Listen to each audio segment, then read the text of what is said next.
Parlons culture. Parlons culture, le magazine des arts et de la culture sur Radio Côte d'Ivoire. Picasso nous a rendu visite en 1968. Il s'est inspiré de notre art, de notre savoir-faire, affirment les habitants de Faka, un village du département de Korogo. Une histoire dont fait mention plusieurs médias nationaux et internationaux comme le journal français Le Monde dans un article publié le 1er avril 2019 sur son site internet. C'est sur cette base que nous avons décidé d'enquêter en nous rendant dans ce village situé à plus de 40 km de Korogo avec cette interrogation: le célèbre peintre Pablo Picasso s'est-il réellement rendu à Faka, au nord de la Côte d'Ivoire? Et c'est au mois de mars 2022 que nous mettions pied dans ce village par une route difficile d'accès. La voie est non bitumée à partir de la ville de Napié. Il faut parcourir des dizaines et des dizaines de kilomètres, traverser moult villages pour accéder à Faka que nous trouvons désert ce jour-là. Les hommes sont au champ,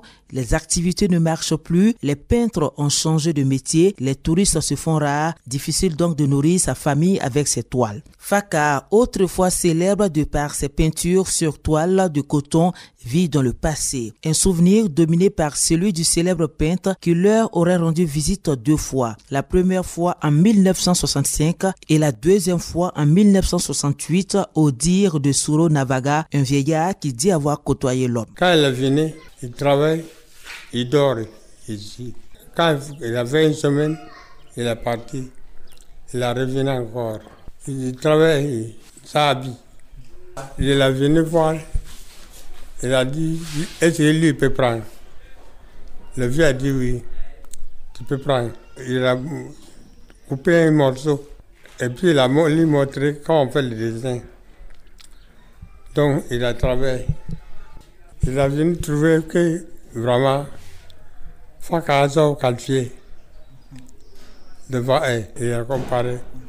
Il a trouvé que ce que Faka a fait, lui ne peut pas faire. Il a copié. Peignons à même le sol dans une case ouverte. Thio Nabon est l'ancien président des peintres de ce village. Par des gestes précis avec un couteau et des baguettes en bois, il trempe dans un bol un coton blanc qui devient rapidement une œuvre d'art. Il atteste avoir travaillé avec Picasso lorsqu'il séjournait dans le village. Que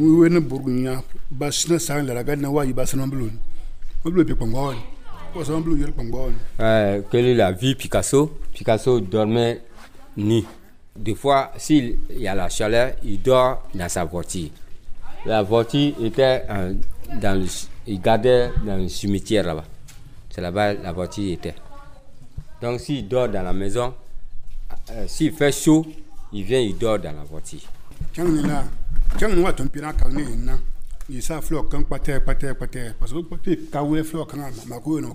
Donc s'il vient, s'il s'assoit à côté de toi, si tu travailles là, c'est là-bas, il se repose et puis il te regarde. Tu dessines, il te regarde et puis il t'interroge, il pose des questions. Voilà, comment tu fais, voilà, c'est ça il demande.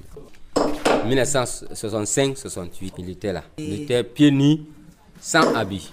Picasso a été surnommé dans ce village l'homme nu, du fait qu'il aimait travailler et se promener torse nu. Les peintres en toile de Faka soulignent que Pablo Picasso a révolutionné leur technique de travail et leur a appris à se servir d'un chiffon et d'une brosse à dents.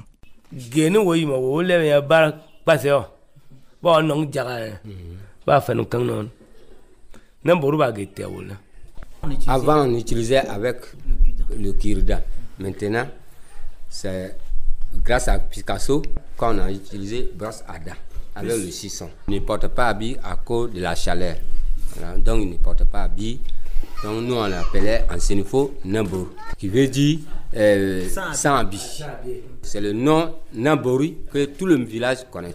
Sinon, on l'appelait Namboru, on ne le connaissait pas. La toile que Picasso a dessinée, aujourd'hui, on continue à faire la même chose. C'est ça, Picasso a vu ces masses-là et puis il a reproduit le même écriture. Donc la page était gâtée.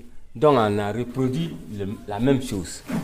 Ces populations se basent sur une note qu'aurait écrit Picasso en y mentionnant son nom pour attester de la véracité de sa présence dans le village. Il n'est donc pas question pour eux de faire une confusion avec un quelconque homme de race blanche. Et pour mieux nous convaincre, ils ont tenu à nous présenter la maison où ils logeaient. La bâtisse est aujourd'hui en ruine. Sur les murs, encore debout, on aperçoit quelques dessins qui seraient l'œuvre de Picasso. Ici, c'est la maison où Picasso dormait. Voilà. C'est lui qui a reproduit ces dessins. Voilà. Ce nom s'appelle Nafigué. C'est ça il a reproduit. Nafigué. C'est un mas. C'est un mas. En Sénégal, on appelle Nafigué.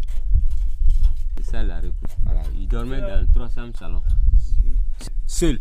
Ouais, ce sont les premières maisons.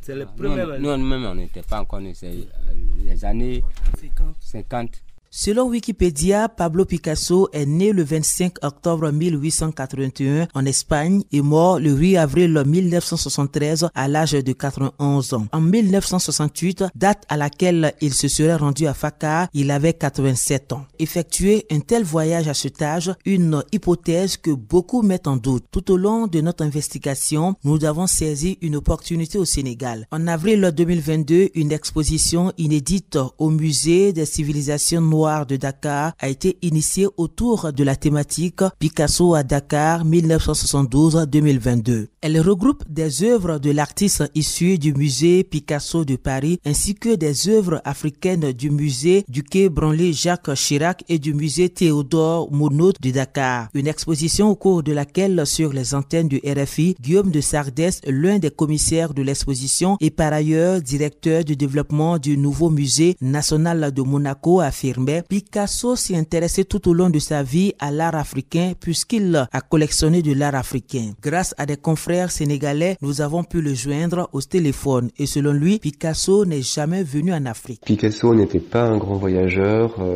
il n'est jamais allé en Afrique. Il a d'ailleurs très peu quitté la France et l'Espagne. Il a fait un voyage avec Serge Diaghilev dans les années 20 en Italie et c'est à peu près tout. Non, Picasso n'est jamais allé en Côte d'Ivoire. Sa vie est très bien documentée. Hein. On connaît son emploi du temps quasiment jour après jour. Et je peux vous répondre avec certitude qu'il n'a jamais fait ce voyage. Mais comment justifier l'influence de l'art africain dans les peintures de Picasso? Guillaume de Sardès répond. L'influence des œuvres africaines sur Picasso est de 3 types. Elle est d'abord formelle.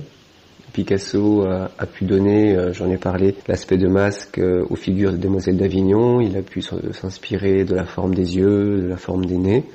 Ça, c'est quelque chose qui est connu, attesté. Il y a aussi une proximité de la technique, puisque les artistes africains procédaient beaucoup par assemblage, par réemploi. Picasso faisait la même chose. Par exemple, une de ces sculptures célèbres qui s'appelle La Chèvre de 1950 a été réalisée à partir d'un panier d'osier, à partir de feuilles de palmier, à partir de petites jarres qui traînaient dans son atelier. Et en les assemblant, il en a fait cette sculpture mondialement connue. Mais il y a une 3e forme d'influence qui est encore plus importante, selon moi, plus profonde aussi, qui est la dimension magique. De la même manière que les artistes africains créaient des masques pour communiquer avec les forces, avec les esprits, les divinités qui étaient autour d'eux, Picasso attribuait à la peinture une fonction magique, la fonction d'un exorcisme. Et ça, ce n'est pas une invention, une extrapolation de ma part, c'est attesté par ses lettres et par des propos rapportés des gens qui vivaient près de Picasso. On sait depuis peu d'ailleurs que Picasso allait même plus loin en ajoutant des morceaux d'ongles, de cheveux, même du sang à ses peintures.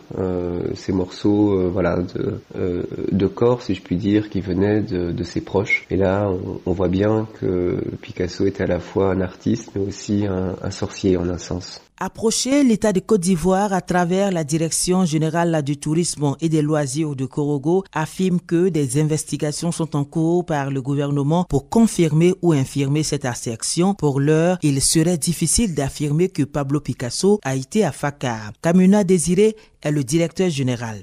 Lors de nos premières missions là-bas, les responsables nous ont dit effectivement que Pablo Picasso est passé là-bas et que c'est à travers les toiles de Fakar qui s'est inspiré pour, faire le cubisme. Puisque le cubisme, tout ça, on a étudié un peu à l'école, un peu. Vous voyez qu'il y a des traits de ressemblance là-bas. Malheureusement, les photos qu'ils avaient prises avec lui n'ont pas été sauvegardées. Donc, aujourd'hui, c'est un peu difficile. Mais la dernière fois, nous avons fouillé un peu des archives et nous ont donné un document. Et nous sommes en train de voir un peu l'authenticité, un peu, si vraiment ça vient de Pablo Picasso. Sinon, effectivement, il y a des témoignages dans ce sens-là. Bon, actuellement, j'ai le document qu'ils m'ont donné ici. Bon, nous sommes en train de vérifier un peu si ça vient un peu réellement de Pablo Picasso. Voilà. Bon, ça n'a pas été bien entretenu. Les témoignages convergent. Et bon, il faut avoir peut-être un esprit scientifique aussi pour pouvoir bien régler cet aspect-là. Donc, nous faisons toutes des recherches. Nous recensons les différents témoignages. Et puis, je pense que quand tout sera fait avec le ministère de la Culture et puis le ministère du Tourisme, je pense qu'une équipe pourra plancher sur ça pour qu'enfin on puisse trancher et puis maintenant donner une voix officielle. Voilà. Mais il y a de fortes chances que Pablo Picasso se soit déplacé là-bas. De nationalité espagnole et ayant passé une grande partie de sa vie en France, nous avons adressé des courriers à ces deux ambassades concernées en Côte d'Ivoire et un autre courrier au musée Picasso à Paris. Impossible d'obtenir une réponse. Pour l'heure, le mystère demeure sur ce voyage de Pablo Picasso à Fakar. Dans ce village, en tout cas, la population croit Dieu comme fait que Pablo Picasso y a séjourné. La toile témoin qu'il a peint continue d'être reproduite de génération en génération.